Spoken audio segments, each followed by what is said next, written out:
Boa noite a todos e todas que estão presentes.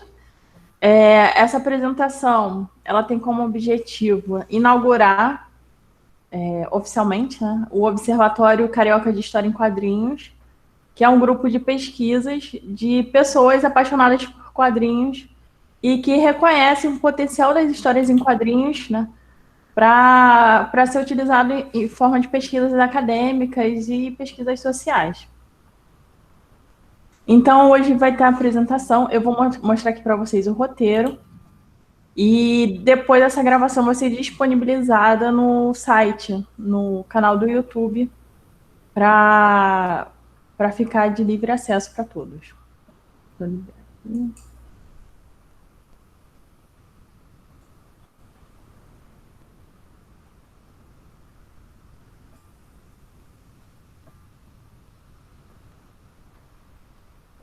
Você já consegue visualizar a minha apresentação? Sim. Ok. Esse é o Observatório Carioca de História em Quadrinhos. Esse é o nosso e-mail de contato. E o nosso Instagram. Se vocês quiserem nos seguir, podem acessar esse endereço. As orientações iniciais. Eu sempre dou essa orientação, né? Onde ativar e desativar o microfone, ativar e desativar a câmera e sair da web no momento que for encerrado, ou quando quiser sair, você clica ali no botão do meio. As perguntas devem ser postadas no chat. Só vou interromper aqui, porque alguém apareceu para entrar. Vamos lá. As perguntas devem ser colocadas no chat, que tem aí no cantinho para vocês. Algumas pessoas já descobriram o chat. E nesse chat, quando eu acabar a minha apresentação aqui, eu vou colocar um arquivo, um link, né, para o Jamboard, que é um painel, vai ser um mural, e vocês vão colocar suas colaborações sobre as suas percepções, as suas ideias que vocês tiveram ao longo da apresentação, tá? Estarão presentes hoje nesse bate-papo aqui, nessa live, né? Eu sou Fernanda Pereira, doutoranda em mídia e cotidiano pela UF, a Michele de Bon Silva, que é mestra em imagem e som pela Universidade de São Carlos. São Carlos, né? Correto. E a Priscila Amaral, que é doutoranda em Ciência, Tecnologia e Educação pelo Cefet Rio. A nossa programação, ela vai apresentar, né, a proposta do Observatório Carioca de História em Quadrinhos, uma breve apresentação sobre identidade e representação nas histórias em quadrinhos, quadrinhos feitos por mulheres e para mulheres, ilustrando o debate com personagens do gênero literário yaoi, mulheres no mercado da história em quadrinhos, experiências como leitoras e a construção de ideias e percepções coletivas, e vai ser aberto para perguntas. Eu só vou pedir para vocês ligarem o microfone. Tá? Aqui, obrigada. Isso. Então, aqui é a nossa programação. Vamos lá. A programação de hoje é essa.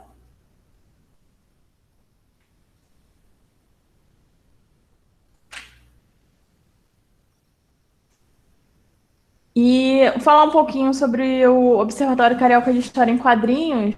Ele é a junção de várias pessoas que são apaixonadas por histórias em quadrinhos, mais as histórias e o reconhecimento desse instrumento da história como instrumento de pesquisa acadêmica e social. E aí surge um observatório aqui no Rio, porque nós participamos da Jornada Internacional de Quadrinhos, que acontece na USP, em São Paulo, e lá nós conhecemos várias pessoas. O nome é carioca, mas no grupo tem gente do Brasil inteiro. E a gente troca, faz grupo de leitura, faz trocas, a princípio, virtuais, sobre quadrinhos e sobre nossas percepções diante dessas leituras. Vou liberar alguém aqui.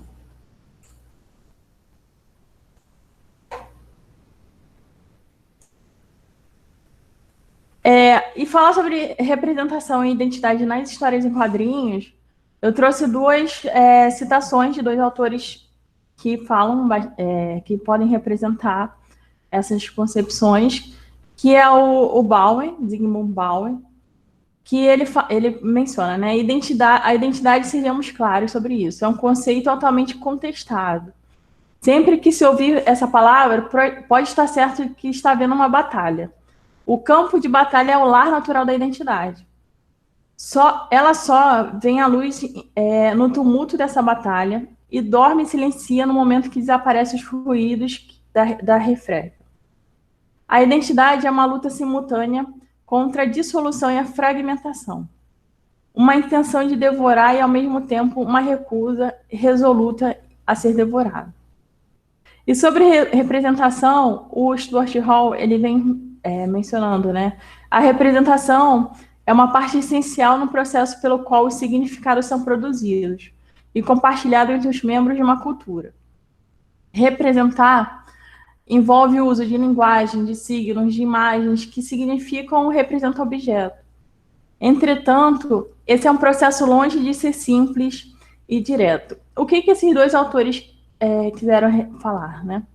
Que tanto a construção da identidade, sobre quem sou eu, quem é o outro, e tanto essa representação social, ela é um campo de batalha, e ela é marcada pela diferenciação. Sempre que a gente fala em identidade e representação, a gente tem que falar sobre diferenças. E falar de identidade e representação é falar sobre diferença entre nós e eles, né? Produzida por diversos meios, como os quadrinhos, né? Através de uma perpetuação de antigas classificações e significações. Então, a gente já aprendeu algumas classificações sobre o que é ser mulher, ou sobre o que é ser homem, ou sobre o que é ser super-herói. E isso vai se mantendo e vai se modificando também ao longo das gerações. Falando de diferenciações, eu trouxe aí algumas imagens que mostram diferentes super-heroínas, né? Que é o nosso tema hoje, são as personagens mulheres dos quadrinhos, a representação delas. E eu trouxe um quadro que é a minha pesquisa sobre super-heróis negros e negras nas histórias em quadrinhos. E nesse levantamento que eu fiz sobre os super-heróis, eu incluí as super-heroínas. E nesse quadro você pode ver a diferenciação do quantitativo de personagens mulheres e dos homens. Tanto a quantidade de super-heróis que existe é grande, de super-heróis homens negros é um número, e de super-heróis, super-heroínas negras é bem menor.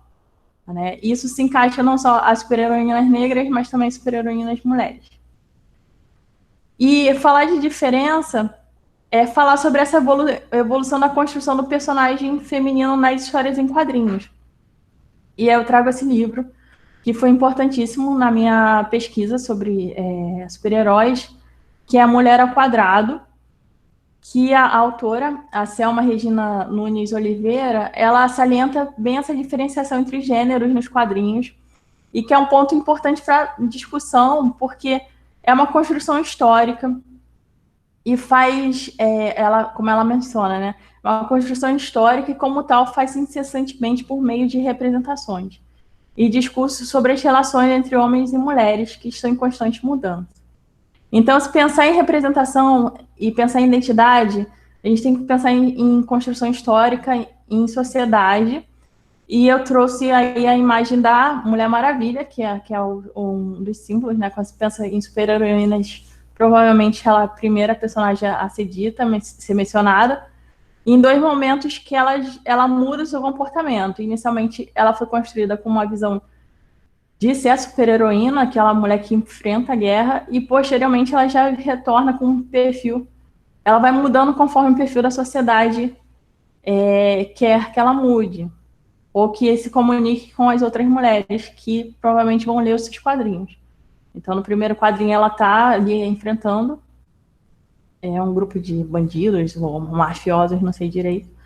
E no segundo quadrinho, ela já está apaixonada e ela larga tudo para casar com um soldado que ela escolhe. Então, essa construção da imagem do personagem, ela é uma construção que envolve história e sociedade.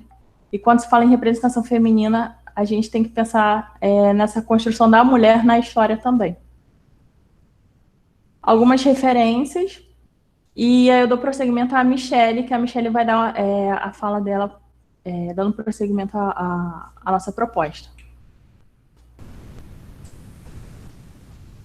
Bom, boa noite, eu sou a Michelle, eu vou continuar aqui.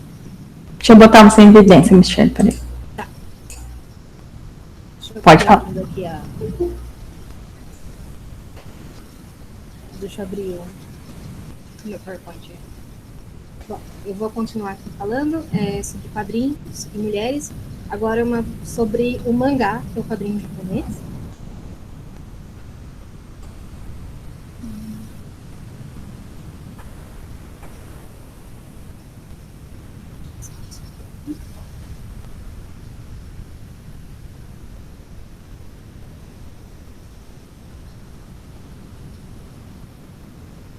Conseguindo aqui.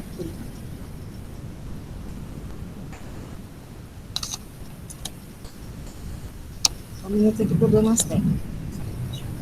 A gente tem que colocar a tela inteira. Mas a webconferência é assim mesmo, né? Sempre dá um problema técnico. Agora foi. Tem que ser a tela inteira, senão não dá. Bom. Então, identidade e representação feminina nas histórias em quadrinhos. Criado por mulheres e para mulheres, o shoujo mangá. Uma breve introdução aqui ao mangá. No Japão, o hábito de leitura dos mangás, ele acompanha a vida dos japoneses desde a alfabetização. Então, a gente tem mangá para criança aprender a ler, a gente tem mangá para aprender a cozinhar, para aprender aspectos da cultura japonesa, do mundo. Tem mangá de tudo que é tipo, tem até mangá de botânica. E os gêneros de mangá, eles se dividem em duas categorias, que são as maiores, que é o shonen e o shoujo. O shonen... Michelle, só pedir para você falar um pouquinho mais alto, tá bem baixinho. Tá. O shonen, ele é um mangá masculino, ele é voltado para os adolescentes, e o shoujo, ele é para o público feminino, mas voltado para os adolescentes de 12 a 18 anos. Então, as origens do shoujo mangá, ele começa em 1902, não como um mangá, mas como uma página de quadrinhos solta dentro de uma revista feminina. E até 1910, ele é só isso, é só uma página ali, como se fosse uma charge no jornal. Ele é destinado hoje ao público de 12 a 18 anos, feminino, mas de 1950 a 69, os temas eram inspirados em dramas americanos. Então, ele vai seguindo sempre uma tendência mundial.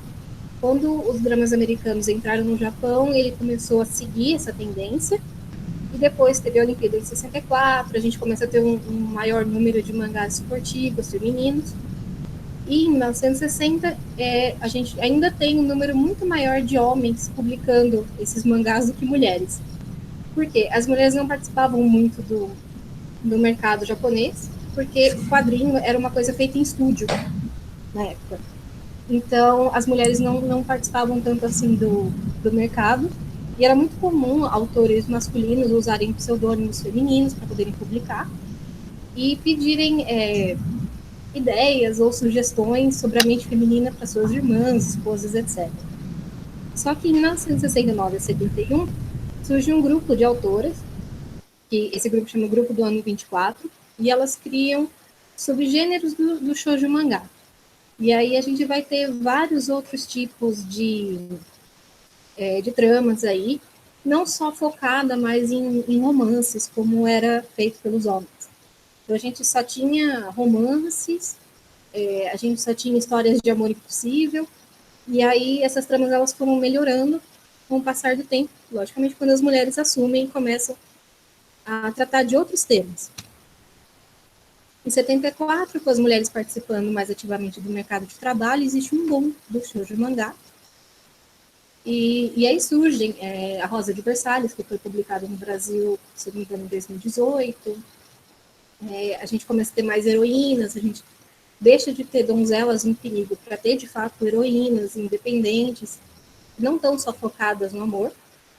E de 1990 e 1991 acontece a Guerra do Golfo, e As autoras criam heroínas que não lutam mais só pelos seus relacionamentos, mas pelo destino de uma comunidade. Então, é para salvar o mundo, é para salvar um mundo mágico, enfim, para salvar a escola, tem várias situações aí.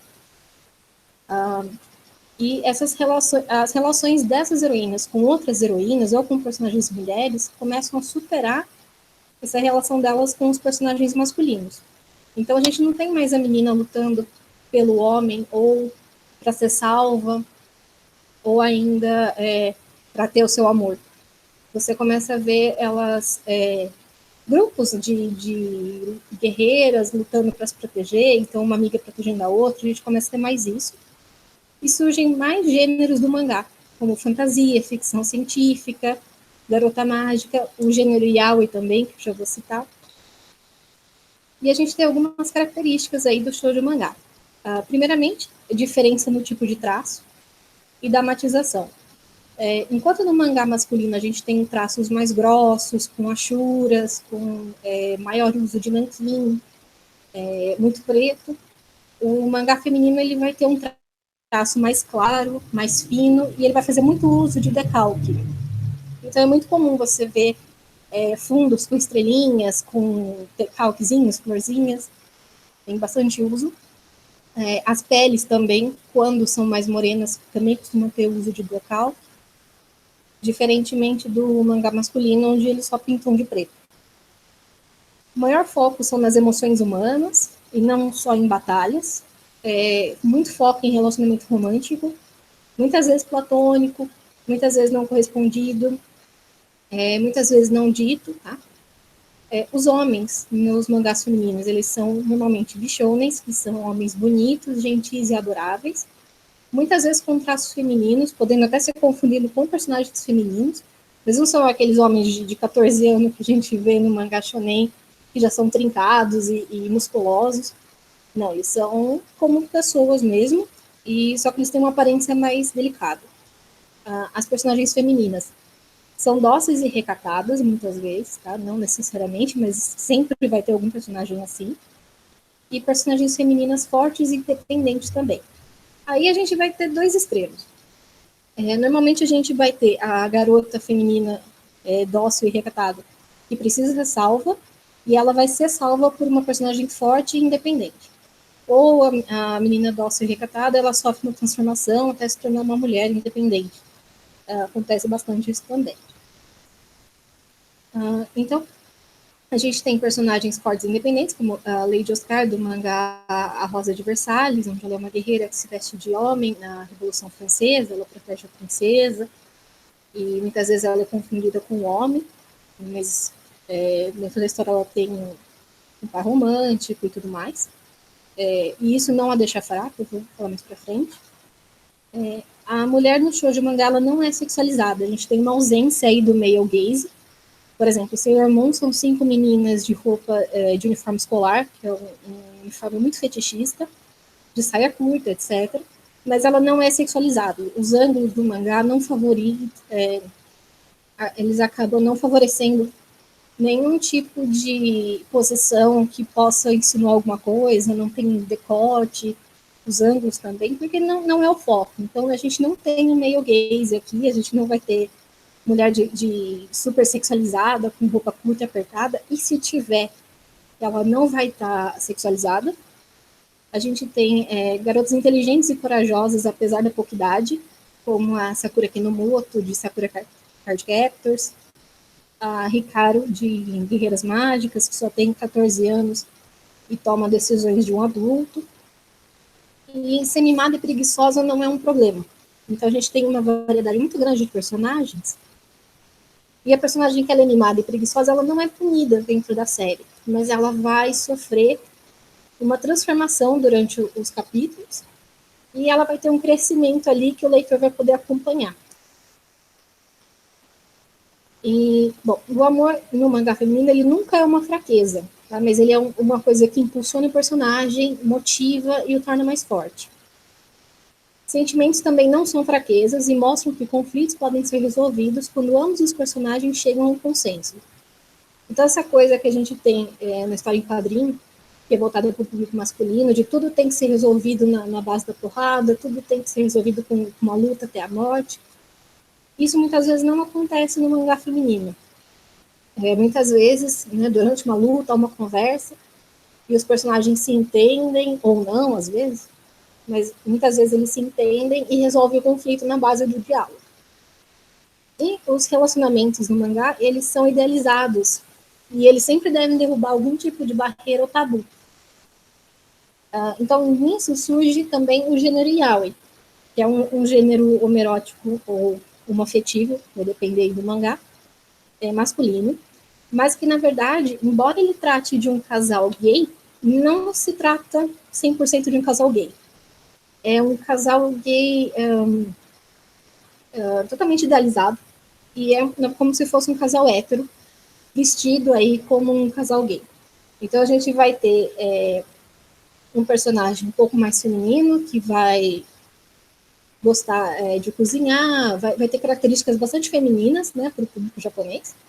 E a gente vai ter um que vai ser normalmente o ativo da relação, vai ser, a gente chama ele de seme, e ele vai ser o homem da relação, digamos assim. Então ele é mais frio, ele não mostra sentimentos, ele normalmente é mais alto, ele é mais forte.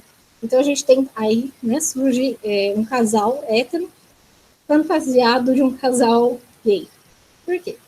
Porque a gente vai ter sempre esse amor, que ele tem que quebrar barreiras, ele tem que quebrar tabus, ele é idealizado, então é sempre muito forte esse amor, você tem que lutar por ele. E as mulheres encontraram aí, nos casais gay, digamos assim, uma maneira de expor esses sentimentos que talvez elas não pudessem colocar no quadrinho com um casal hétero. E aí surge também o yaoi, que é derivado do shoujo mangá, assim como são outros gêneros, por exemplo, Garota Mágica, Guerreiras Mágicas, por exemplo, como Guerreiras Mágicas de Hayward, Sailor Moon, Vida Escolar. A gente tem aí vários tipos de mangá que vão acompanhar a vida da adolescente japonesa e do mundo inteiro hoje, embora a maioria dos mangás seja voltado para um produto interno no país. Muitos hoje chegam no Brasil, vocês devem conhecer, inclusive. É isso. Tem a bibliografia, se alguém precisar.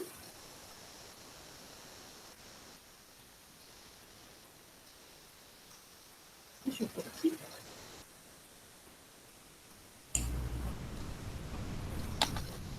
Tem aqui, é uma bibliografia curta, tá? Se alguém precisar aí, também posso mandar. Ok, obrigada, Michele. Agora eu vou passar a palavra para a Priscila, que é a nossa outra palestrante, para contribuir aqui com a gente. Boa noite, Priscila. Boa noite, gente, tudo bom? Prazer estar aqui com vocês. Vou também tentar aqui botar minha pressão. Ai.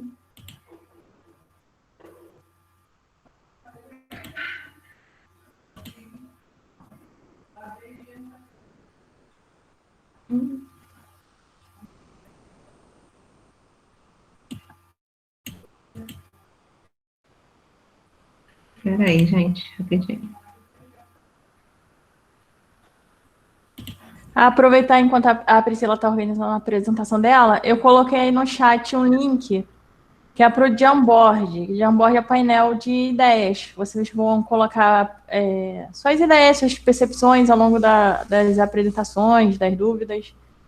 E aí pode construir post-it ou pode desenhar o que vocês se sentirem à vontade, tá bom? Que depois a gente vai ter uma leitura. Vocês estão vendo aí? Espera aí. Aqui, Priscila. Vou fixar aqui, Priscila. Aqui. Sim, agora tá vendo. Estamos vendo. Então, eu vim falar um pouco da questão das mulheres do mercado dos quadrinhos, né? Eu não pesquiso, assim, diretamente a questão das histórias em quadrinhos, mas eu trabalho com a questão da identidade no meu doutorado, mas que são questões que permeiam aí, né? Essas reflexões que a gente faz também quando a gente lê quadrinhos, né? Acho que depois que a gente começa a trabalhar com identidade, a gente começa a observar tudo, né? Assim, a pensar em várias coisas. Então, uma coisa que é muito importante, né, quando a gente fala de identidade, e principalmente quando a gente fala do feminino, né, nas histórias em quadrinhos, quando a gente vê que durante muito tempo as histórias em quadrinhos, né, e hoje muitas histórias que falam de mulheres são contadas por homens, né?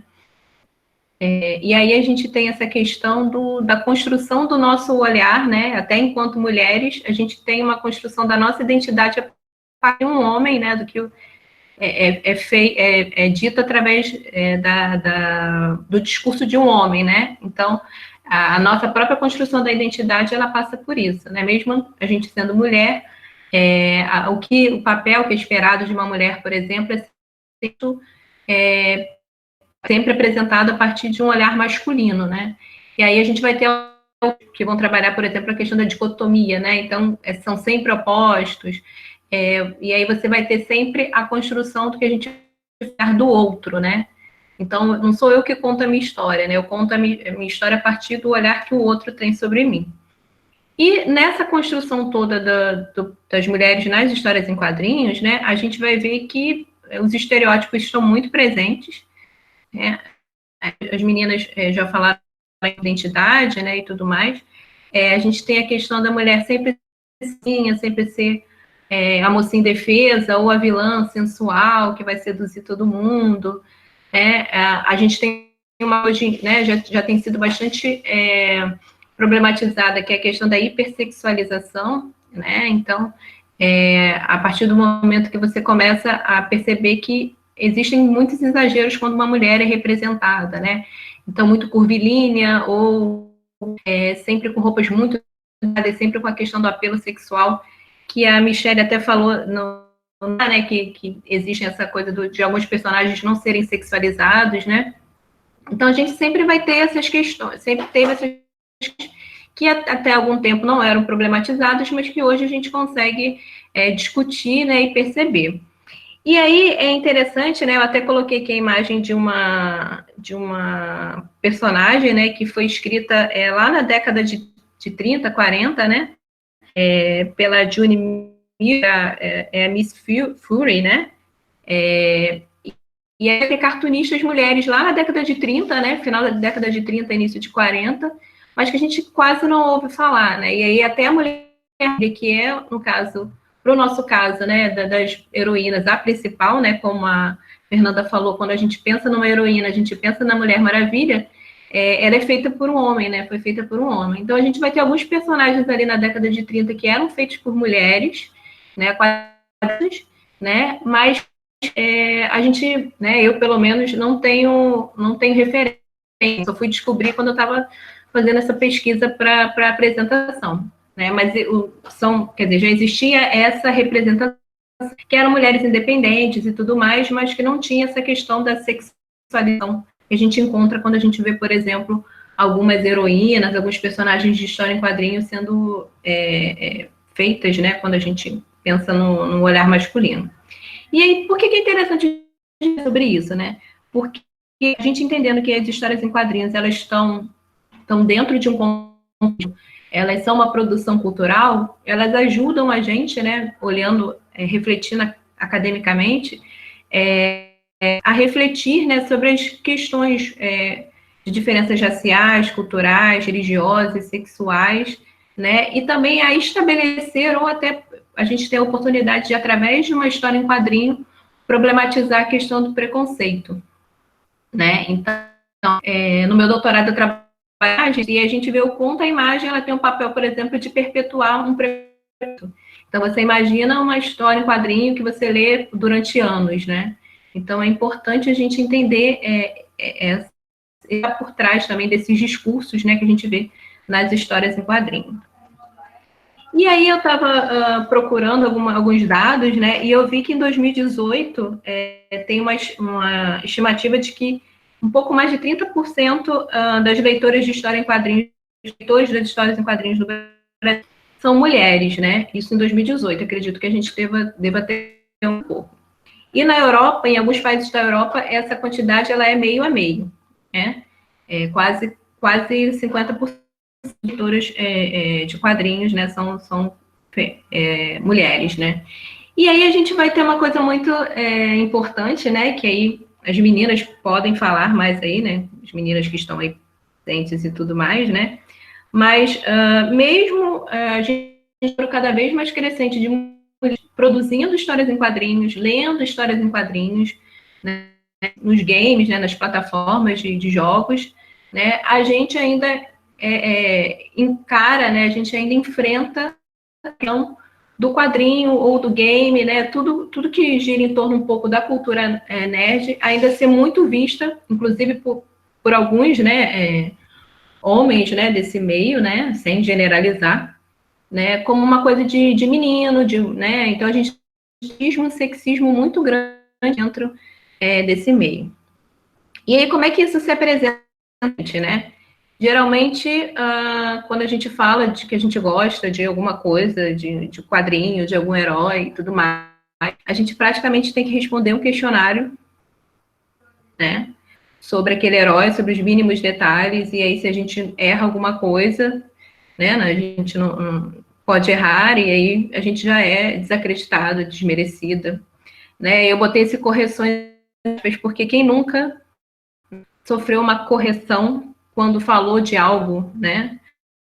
Porque a gente não soube explicar, ou porque é dito que a gente não entendeu bem, né? Então, acho que todo mundo deve ter passado por isso, né? Ou ser olhado com estranheza quando entra numa sessão de gibi, ou demonstra interesse por algum tipo de coisa ali, né, do mundo geek, né?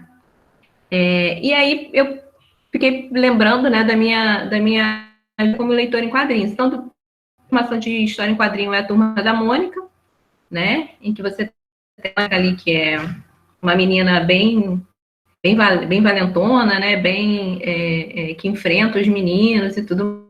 Eu prefiro a Magali, mas a minha história em quadrinhos começa com a Turma da Mônica. E eu só vou conseguir ler, né, HQ, assim, de super-heróis, que eram os que eu gostava mesmo, quando eu estava bem mais velha, porque durante muito tempo, território proibido. Então, história de menina, né, na banca, se eu chegasse e pedisse uma HQ do Homem-Aranha, o jornaleiro ia olhar para mim de cara feia, né, estranhando. Então, a gente tinha aquelas HQs, né, aquelas histórias em quadrinhos típicas de menina, que era Barbie e Turma da Mônica, né?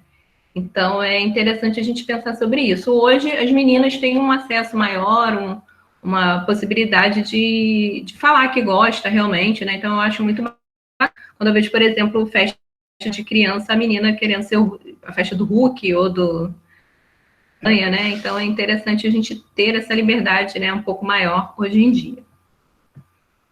E aí, como eu falei no início, é importante que a gente conte a nossa história, né?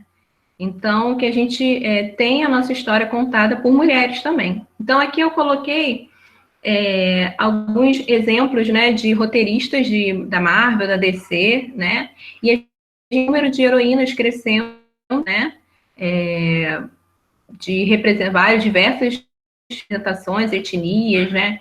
E tudo mais, e é importante que isso exista, né? Então, essa representação, ela é necessária para o reconhecimento da idade, né? Então, não é só a gente pensar na mulher, né, como uma categoria homogênea, né? Então, é importante a gente saber que existe diferença, né, de questões, de problemáticas das mulheres negras, por exemplo, das mulheres muçulmanas, como a gente vê hoje em dia representada pela Miss Marvel, né, de vários diversos, né, ambientes aí de que as mulheres passam, né?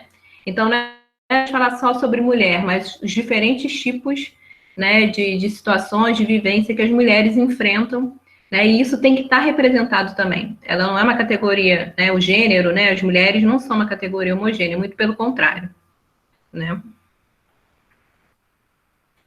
Mas é importante pensar, né, que a gente está conseguindo ganhar espaço, só que falta ainda, né?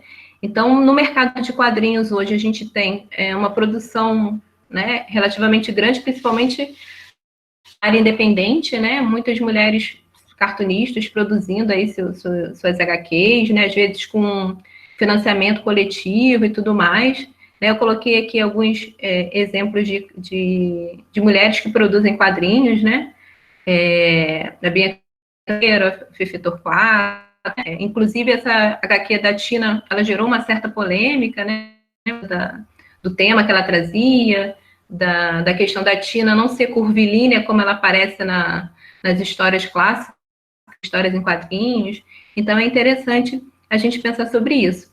E aí algumas teóricas, né, que eu uso quando a gente vai falar de identidade cultural, ela fala que toda estrutura tem rachaduras, né?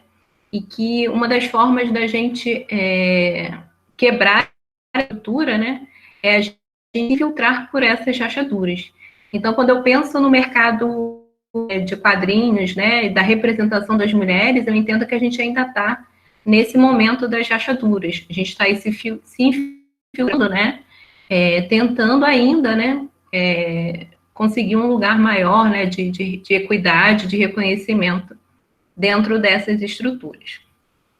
Tá? Aí aqui eu coloquei algumas referências. Aqui está falando um pouco mais sobre a questão da identidade, né? E aqui são alguns sites que eu procurei, né? Que eu investiguei algumas coisas.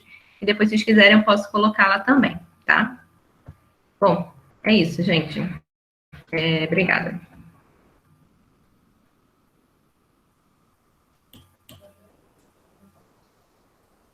Obrigada, Priscila. Obrigada, Michele, pela participação. Esse material vai ficar, a gravação vai ficar no canal do YouTube do Observatório. E esses links também vai ficar na descrição do canal. Eu vou abrir para perguntas agora. Quem tiver pergunta, bota no chat. E é importante que vocês interajam lá no Jamboard, colocando suas percepções sobre as falas daqui da Michele, da Priscila, a minha. O que chamou a atenção, Jamboard esse link aí que eu botei no chat. Tem alguma pergunta ou não? Colocação para fazer? Já aconteceu uma discussão aqui sobre mangá. Sobre anime. Sobre anime, né? Uhum.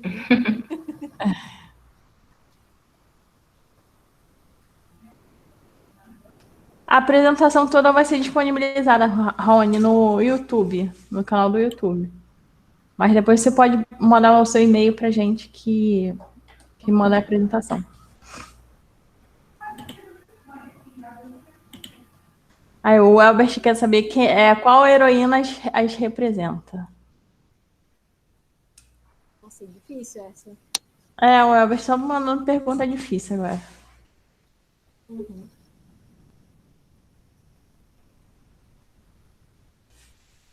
Deixa eu ver. A minha heroína? Não sei. Nunca parei para pensar. Do universo Marvel ou DC, eu não faço ideia. São todas muito fortes, todas bem musculosas, não é meu caso. Eu acho que eu tô mais mesmo pro mangá. Eu acho que talvez a minha seria a Sailor Moon, talvez, porque ela é folgada. Que existir é muito complicado e dá muito cansaço existir. Realmente. Essa pra vocês. Legal. Fernanda vai responder ou eu respondo? Não, tô pensando aqui ainda. Eu não tenho nenhuma preferida, assim. Eu gosto de todas, mas assim, porque eu reconheço muito erros de construção em algumas, né? Aí eu não consigo ter uma preferida. Mas eu acho que o papel da Capitã Marvel foi fundamental, assim, para a história das super-heroínas. Tanto no cinema, né? O cinema, ele traz pra gente uma visibilidade muito grande para histórias em quadrinhos. Então, é um aliado grande, porque história em quadrinhos e cinema são duas linguagens que se cruzam. Então, isso. Aí, cinema e quadrinhos dialogam muito bem. Então, eu, assim, vou votar na Capitão Marvel, mas eu ainda estou pensando em outra aí, se eu aparecer. Marvel também é minha favorita. No mundo Marvel, sim. E aí, contribuam lá no Jamboard, gente. Tá muito legal lá, já tem várias contribuições. Botem as suas percepções e tal, e as dúvidas aqui no chat, pergunta. Sobre anime, eu não sei responder, não. Não sei nada de anime. Mas sobre outros personagens, a gente pode pensar.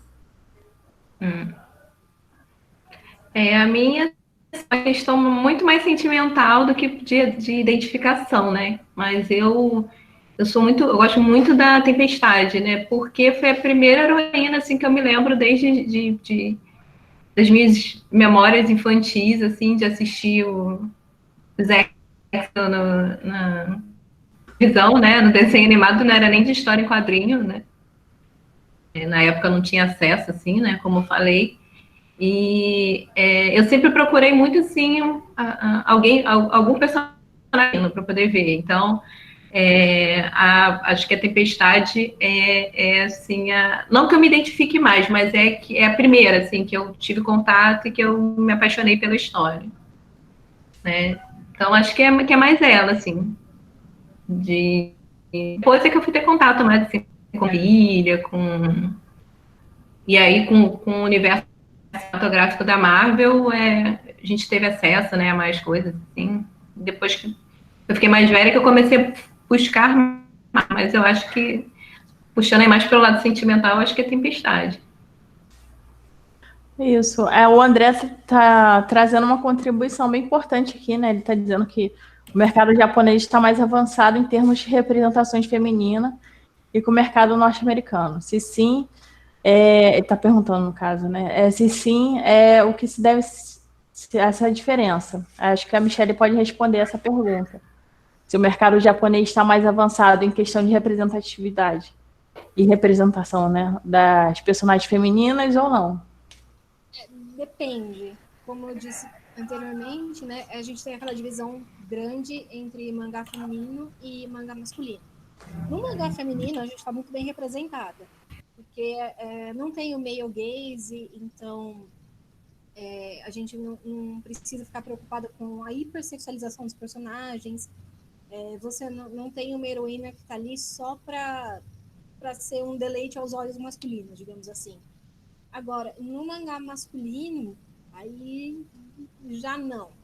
Depende muito. Alguém aqui falou no chat até do Fullmetal Alchemist. Eu acho um mangá maravilhoso, com personagens femininas maravilhosas, muito bem construídas, que tem papel na história.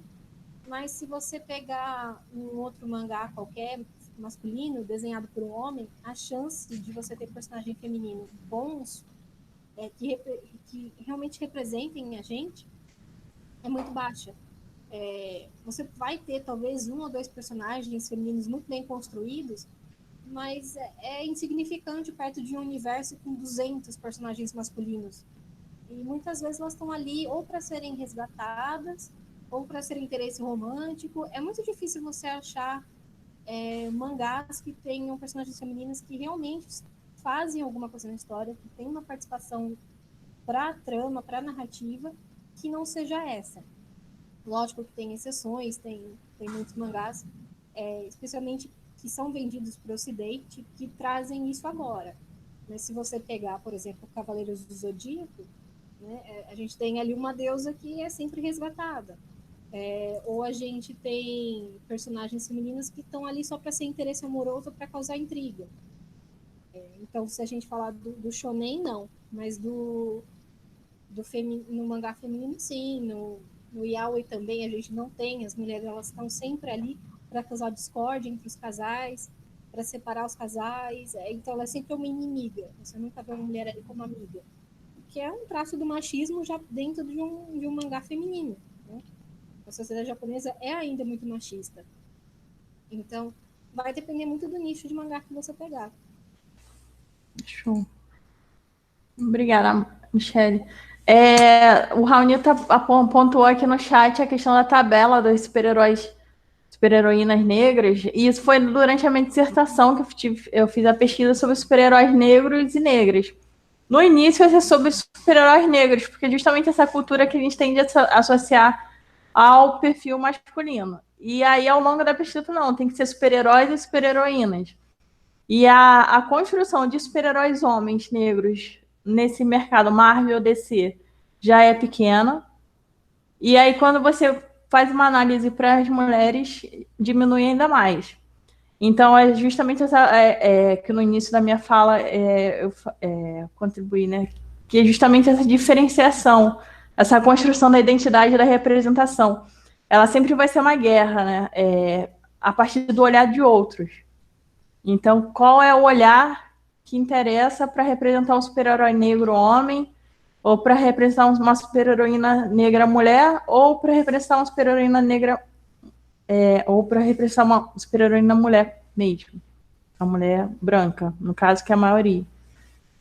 Então, toda essa análise foi feita durante a dissertação, e quando eu cheguei na Tempestade, eu quase fiz uma outra dissertação, porque a Tempestade, ela traz essa discussão tanto da representatividade da mulher e da representatividade da mulher negra, porque são duas discussões que andam juntas, mas em determinado momento elas se separam, porque, como uma amiga minha sempre pontuou, né?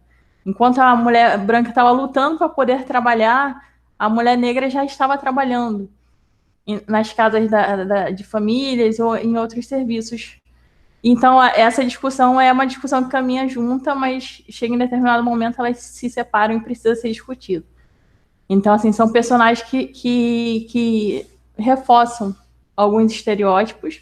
A Tempestade é importante, sim, para a representatividade da mulher negra, mas se você ler as histórias em quadrinhos dela, você vai ver que em determinado momento ela é bem submissa aos comandos do professor Xavier, e em determinadas construções da capa das revistas, ela preserva essa construção da mulher seduzindo o telespectador, né? Seduzindo através da imagem, a própria construção visual dela. Então, assim, são vários pontos que a gente pode analisar, pode fazer várias teses. E essa construção que a Michelle, essa discussão, né, que a Michelle traz, que é o quadrinho feito a partir de uma mulher para outra mulher ler e se identificar. Vamos lá, tem várias perguntas aqui.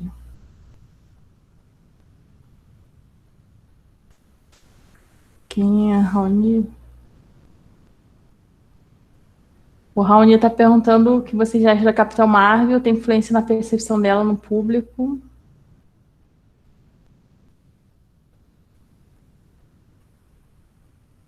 O Raoni está falando sobre a percepção da Capitã Marvel, que ele sempre tem, quando ele trabalha, tem alguns comentários negativos em relação a ela. Quem quer contribuir com essa pergunta do Raoni?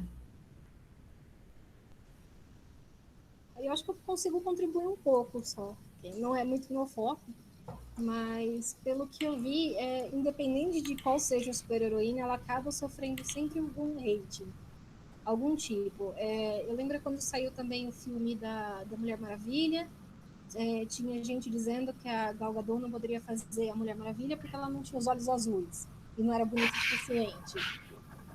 Quando saiu a Viúva Negra, os homens falavam que ela era o Vingador mais inútil, porque ela não tinha superpoderes, né? Porque a gente tem o Gavião Arqueiro ali também, que, né, entrou, não sei como, no Avengers. Quando saiu também a Capitã Marvel, falaram que ela não sorri muito no filme, que ela é antipática. Então, assim, eu acho que não importa qual super-heroína vai ser. O público masculino nunca vai ficar feliz, porque na visão masculina parece que a gente está roubando o universo que era deles, né? Embora já existisse a super-heroína, se ela não está ali para um deleite masculino, se ela não está ali de biquíni para ser salva, ou só para ser um interesse amoroso ali dentro, me parece que esse hate sempre vai acontecer, né? Até, quem sabe, as futuras gerações aí já não sofrerem tanto com isso e ser normalizado. Mas até então, né, parece que a gente está invadindo um universo que não era nosso, né? Que na verdade sempre foi, só não era representado. A Michelle, assim, concordo com tudo que a Michelle falou, né? E é mais ou menos isso mesmo. Eu nunca, né? E aí a minha orientadora, ela sempre fala que a mulher, né? Ela nunca pode se dar o luxo de ser serem vista como mediana. Então, ela sempre tem que estar no top, porque senão ela não vai ser reconhecida, né? Então, uma heroína que não corresponde ao que se entende como uma personagem, que é o que a Michelle falou, né? Então, todo mundo implicou porque a Capitã Marvel não ri. Pô, mas se você for assistir o filme, ou se você conhece a história dela, vai ter um porquê daquilo. Né? Não é uma coisa aleatória. Faz parte da construção do personagem. Né? Então, eu acho que realmente vai existir. Se vierem outras heroínas, outros filmes com outras heroínas, com certeza a gente vai ouvir a mesma coisa. Porque nunca vai estar bom, sempre vai estar faltando alguma quando a gente fala do universo, né, feminino, né, das histórias em quadrinhos, né. E aí, se você não tem uma sexualização, né, aí que não vai agradar mesmo, né, assim, quem pensa desse jeito, né, é verdade. Isso. Aqui no chat a Alessandra contribuiu, né? Ela está fazendo uma pergunta, mas acho que a Michelle já acabou respondendo. Que se transformar personagens masculinos em femininos, como Thor ou Homem de Ferro, demonstra uma força feminina nos quadrinhos ou uma dificuldade em construir personagens femininas que as mulheres se identifiquem. É que acontece muito isso, né? Primeiro constrói o personagem masculino e depois uma versão feminina. É como se fosse uma consequência brotou do homem e nasceu aquela super-heroína. E justamente, aí que a Michelle falou um pouco, né, que a questão da Capitã Marvel, que ela é importante, ela salva várias pessoas, mas só porque ela não está ali sorrindo ou tentando seduzir. E tanto que no segundo filme ela acaba meio que tendo um flerte com Thor, né, se não me engano. Uhum. Ela acaba entrando nessa construção visual que já existe, que é a da mulher seduzindo, nem que seja através do olhar apenas. E essa construção de uma personagem unicamente feminina, com ideais, né? É difícil. Porque a gente está falando de um mercado, né? O mercado dos quadrinhos. Então, eles estão preocupados em vender revistas. Isso já vem mudando com os autores independentes. Duas coisas que eu achei que ficaram muito boas em adaptação do filme foi mudar o vestimenta das super-heroínas para uma vestimenta menos sexualizada e mais, assim, útil, né? Porque, sei lá, eu acho que combater o crime de maiô não deve ser uma coisa muito legal, nem de salto alto. Então, eles fizeram realmente ali uma roupa melhorada. Eu acho que também isso desagradou aos fãs homens. E principalmente no filme da Capitã Marvel, onde ela luta por um ideal, né, para proteger a Terra, para proteger a amiga dela. Para mim, isso tem um pouco a ver até com a onda do mangá de 1990, onde a personagem feminina ela não luta pelo seu interesse amoroso, né? Ela luta por um ideal ou ela luta para defender outras mulheres. Eu acho que isso também pode ter causado aí um choque para os fãs, né? Que não há um romance dito no filme. Até há um começo, até lá depois descobrir que não, mas eu acho também que isso foi uma boa contribuição do filme. E é engraçado, né? Normalmente o que as mulheres gostam bastante nos filmes é o que os homens não gostam. E ainda sobre a gente adaptar personagens masculinos para feminino, eu acho que não é uma coisa muito legal, porque no começo aquilo não é estipulado. Então não é estipulado que a gente vai ter vários Homens de Ferro. Por que não criar uma outra saga com um nome diferente? Porque parece que eles só estão usando um nome para vender mais, trocando a roupagem ali do personagem para poder vender ainda com o mesmo nome da franquia. Sei lá, criassem a Iron Woman, não sei, criassem uma outra versão, um personagem totalmente diferente, né?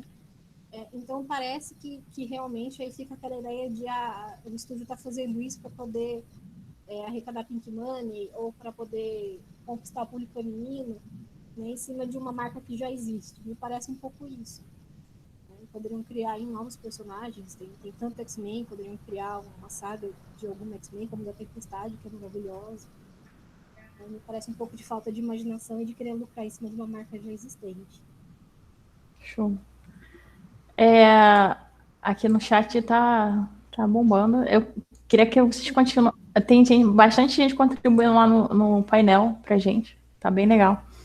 E o Elbert trouxe a colaboração aqui, trouxe a Crystal Gems do Cartoon, né, que é do Steven Universo, que é uma opção interessante que ele fala aqui de pensar em identidades femininas, né?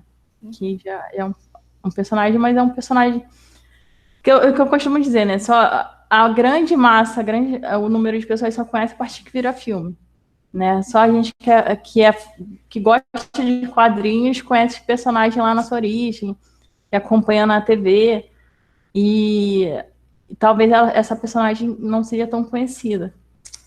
Mas é importante, sim, para essa construção feminina na mídia. O Robson tá falando porque ele acha injusto, né, que a Supergirl não tem uma mídia tão grande como o Super-Homem, né? E realmente, eu vi um documentário sobre a construção do Batman, né, do Super-Homem, da Mulher Maravilha na época, e justamente dá o destaque ao personagem masculino e depois acrescenta uma versão feminina. É sempre como adicional. Não é. Se pensa primeiro uma personagem mulher para depois pensar no homem.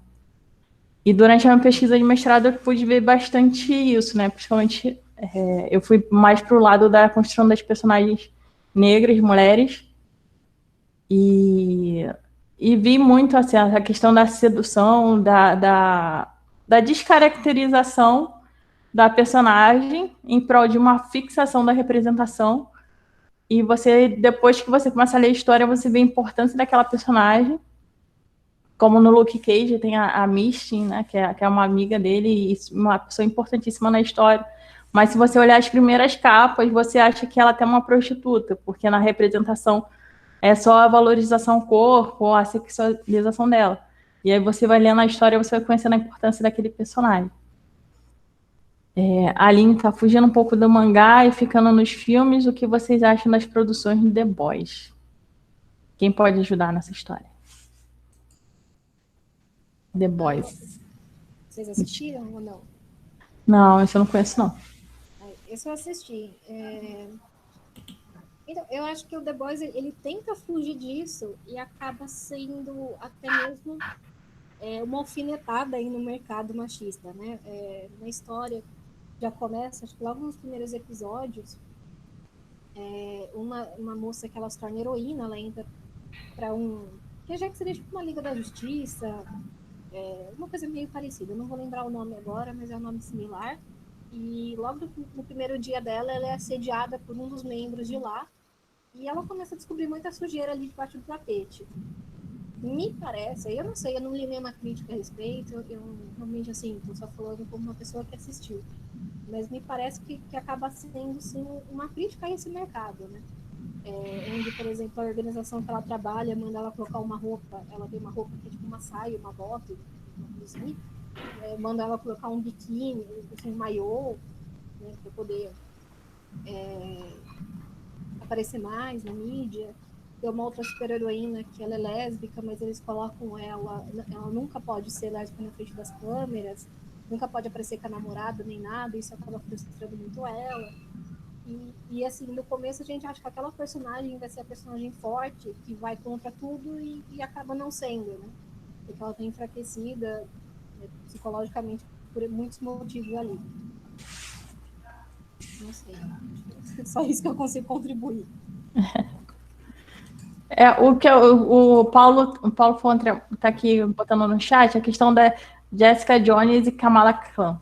A Kamala, o que aconteceu na Marvel? A Marvel chegou uma época que começou essa discussão de gênero, essa discussão de raça. A Marvel ela começou a construir vários personagens. Então, assim, todo personagem da Marvel eu olho com muito receio e cuidado para ver se realmente ela quer representar um público que ela se destina ou se ela só quer vender revistinha. Entendeu? Então, assim, eu não tenho nenhuma opinião ainda formada sobre essa Kamala, não parei para ler, porque justamente durante a pesquisa do mestrado eu vi que teve uma construção muito grande de personagens só para vender. Então surgiram vários super-heróis gays, vários super-heróis negros, vários super-heróis mulheres, super-heroínas mulheres. Então, assim, a gente tem que estar sempre atento, né? A questão de estar representado não significa que ele vai estar... que realmente tenha um significado para aquele personagem. É só mais um para contar na lista deles. Então, eu sempre olho com muito receio. A Jessica Jones, né? Ela tem uma relação ali com o Luke Cage também. E gosto dela, mas não tenho nenhuma opinião formada a respeito, assim, dessa importância. Eu gosto muito da Miss Marvel, assim, quanto personagem, né? Gosto dela. Acho que a construção é uma construção bacana, mas não. Eu acho que também a gente olhar que a Fernanda falou. Quando eu olho a Miss Marvel, eu lembro muito daquele conceito do Hall que ele fala do híbrido, né? Que você está num lugar e você não é nenhuma coisa nem você está ali no meio, né? Porque ela é uma muçulmana que mora nos Estados Unidos. Então, eu acho que é bacana essa jornada assim de uma menina, né? Tentando encontrar seu lugar, tentando entender conviver com a religião e com um mundo que não é dela, né? Ela não está num lugar que é muçulmano. Do que eu já li, muito dos questionamentos que ela coloca, não acho que seja nada original, mas eu acho que o modo como é colocado é muito bacana, né? Agora não, né? Acho que ano passado a revista começou a ser roteirizada por um homem, né? A roteirista original saiu, né? E aí eu não sei como é que tá agora, né? Mas eu gosto, acho interessante. Jessica Jones, eu assim, eu vi o só, personagem que me chamava a atenção. Gosto do personagem no seriado. E acho que elas fogem um pouco dessa questão da heroína, né? Então, se a Capitã Marvel não sorria, a Jessica Jones sorri menos ainda, né? Ela é toda durona e tudo mais. Então, eu acho que é um outro olhar para essa diversidade feminina, né? Que eu estava falando, né? Que a gente encontra. É uma personagem toda quebrada, né? Assim, cheia de traumas e tudo mais. Então, eu acho que isso também é interessante trazer dentro da jornada das heroínas, a gente pode dizer assim.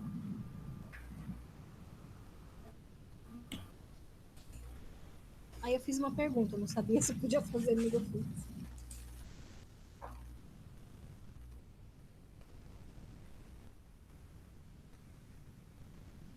A Michelle está perguntando. Eu queria interromper para fazer a pergunta. Não, o que eu falo dessa construção de personagem por construir, eu trago um exemplo né, que é a Moon Girl, que é a garota da Lua, né? Que eles lançaram, a Marvel lançou, acho que foi em 2015, se eu não me engano, e falou que era uma menina negra, super inteligente e tal. Aí deu aquela ênfase para realmente a mulher negra, cientista e tal. Mas aí quando você vai ver, ela tem um diálogo com um dinossauro, que já foi um personagem antigo da Marvel. E aí quando chega nesse ponto, você vê que na verdade eles quiseram reativar o personagem do dinossauro, que já foi construído lá atrás. E aí para chamar a atenção, colocaram uma menina negra super inteligente. Entendeu? Então, essa questão da representação e da identidade, justamente, esse olhar, a gente vira até uma pessoa chata, porque a gente olha aquele personagem, tem que ver o que está realmente querendo ser dito ali. E será que realmente estão querendo atingir as meninas negras que querem ser cientistas? Ou não, só quer trazer mais um personagem que já foi sucesso em uma época, né, para revender. É do dinossauro, isso aí, Paulo. O dinossauro chama, acho que diabo, demônio, alguma coisa assim. E aí é isso, assim, os personagens tem que ter muito cuidado para ver qual personagem que realmente está vendendo. O Pantera Negra teve um papel muito importante nessa história dessa relação cinema com quadrinhos. Assim, ele foi maravilhoso para a divulgação do personagem. Mas quando você começa a pesquisar realmente a sua história, né? E o filme também foi importante para o papel das personagens femininas, né? Da valorização das guerreiras e da luta do papel da personagem mulher mesmo, tanto no cinema como nos quadrinhos. Valorizou bastante, assim. Achei que foi um personagem que serviu de maneira positiva. Raoni, o capitalismo sempre está destruindo meus sonhos. Está sempre destruindo. É isso, Michelle, tu fez, qual pergunta você fez? Queria saber se há alguma personagem feminina que virou personagem masculino. A Mulher Maravilha virou homem. E se há alguma heroína que é seduzida por homem?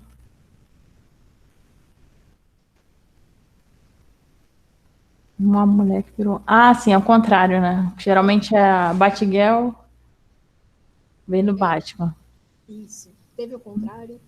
Se teve o contrário, alguém conhece? Vou estar aqui. Não, não conheço, não. Acho que a gente já tem alguma coisa para problematizar no futuro. Isso, a Riri Williams foi uma tentativa, mas é isso que eu volto a te falar. Foi uma tentativa de. O Homem de Ferro morre e coloca uma menina para assumir o lugar dele, né? Mas aí segue a linha de vir derivado de um personagem um homem. A gente quer saber de um homem que tenha surgido de uma mulher. Um personagem. Que é difícil. Gente, eu vou encerrar. Já deu, acho que uma hora de live aí, de bate-papo. Vocês querem fazer alguma consideração? O Elbert quer falar alguma coisa, Elbert? Tá escondido? Estamos de olho em você, Elbert. Tá quietinho ele. Ele é o nosso mediador. O Elbert, gente, é um dos lançadores magos do Observatório do Carioca de Quadrinhos. E a gente convida vocês que estão assistindo aqui a nossa web para participar da gente. Bota lá no Jamboard, contribui. Quiser botar o e-mail de vocês aí no chat, pode botar porque fica salvo e depois eu pego o e-mail de vocês para a gente mandar contato, adicionar no grupo do WhatsApp. E é sempre isso, compartilhando notícias, lendo material. Em breve vai ter novidades, vai ter o nosso canal. A Michelle aqui. Beleza. Raoni, beleza. Tá beleza.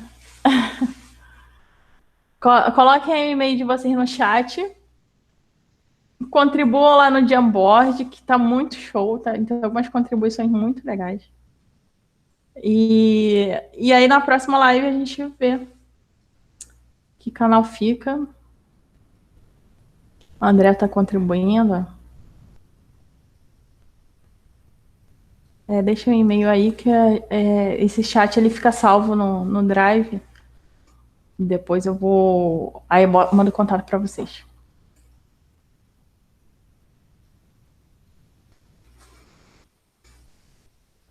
Michelle, quer encerrar alguma coisa? Fala final. Priscila, dá tchau. Cadê a Michelle? Peraí, deixa eu botar você na tela, Michelle. Pode, bora. Achei que eu tava falando com o microfone mudo já. Não, só agradecer as pessoas que vieram aqui participar. A gente sabe que acabou tendo agora também